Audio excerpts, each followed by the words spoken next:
Secara keseluruhannya bajet 2021 ni cuba menyantuni pelbagai pihak.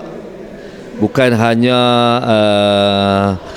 sektor-sektor tertentu, tapi kerajaan cuba menyantuni pelbagai pihak. Walau bagaimanapun jumlah yang disediakan tu taklah begitu besar kerana kemampuan kerajaan pun terhad.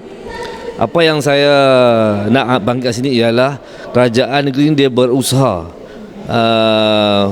membantulah pihak-pihak yang terkesan dengan pandemik COVID ni dengan kaedah dan program yang dirancangkan. Dalam hal ni kita sebagai rakyat Kedah ni kena cari jalan untuk ambil bahagian dalam program yang sediakan tu, ambil peluang supaya kita membantulah masyarakat yang memang terkesan dengan COVID ni. Program-program bantuan ni ada beberapa jenis yang dinyatakan. Itulah. Dalam masa yang sama juga, kalau kita tak buat kerajaan tak buat projek-projek pembangunan untuk masa depan, nanti kalau lepas COVID ni kita ada masalah pula. Sebab itulah seperti projek-projek prasarana diteruskan juga walaupun ada pihak yang mempertikaikan usaha tersebut. Jadi inilah saya dapat lihat sebagai pendekatan yang seimbang lah yang diambil oleh Yang Amat Menteri Besar, nak menyesuaikan dengan keadaan semasa.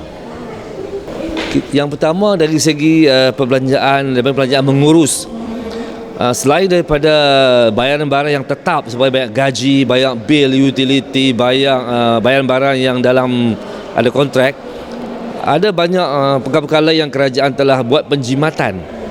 Contohnya sekarang ni daripada perbelanjaan nak buat acara-acara event-event sekarang tidak ada. Jadi duit itu kerajaan gunakan untuk membantu masa COVID yang sekarang ni berjumlah 21.75 juta. Banyak tu. Jadi inilah yang dibuat oleh kerajaan.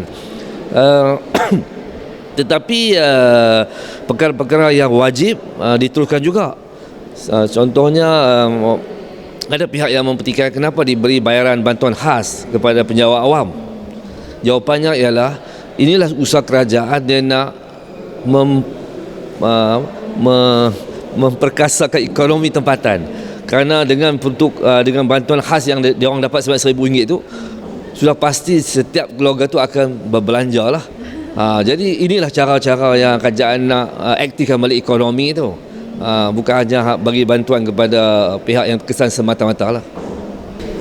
Itu saya sebut tadi lah, untuk memacu ekonomi jangka panjang, kerajaan kena melaksanakan juga projek-projek berimpak besar. Sebab beberapa projek tersebut kita telah ada komitmen, telah ada macam benda-benda telah disusun lah. Kita bimbang kalau kita berhenti semua tu, nanti bila ekonomi dah pulih, kita baru nak mula balik, kita dah ketinggalan jauh.